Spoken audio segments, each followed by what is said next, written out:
বারাকাতুহু। আমি যে গাছটা দেখাচ্ছি এই গাছটার নাম হচ্ছে পিটুল গাছ। পিটুল গাছ বা পিটালি গাছ বলা হয়, গোমর বলা হয়, মেড্ডা বলা হয়, আমরা আঞ্চলিক ভাষায় ডোবা বলি।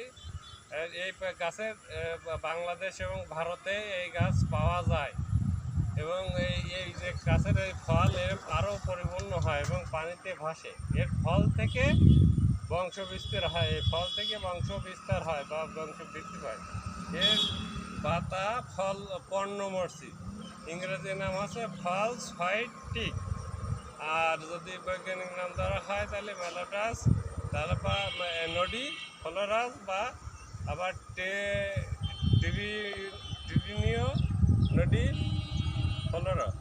আচ্ছা, যাই হোক, এগুলো বৈজ্ঞানিক নামের ব্যবহারে কিডনির পাথর দূর করে এবং ক্ষতস্থান সারা থেকে ঠিক করে।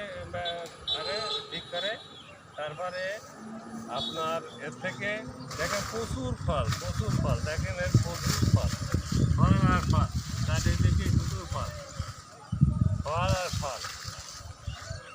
তো যাই হোক, আপনারা সবাই ভালো থাকবেন, সুস্থ থাকবেন এবং এই পিটুলি গাছকে আমরা সহজ করে দেখবো না, এটা বাতের ব্যথার জন্যও অনেক কাজ করে।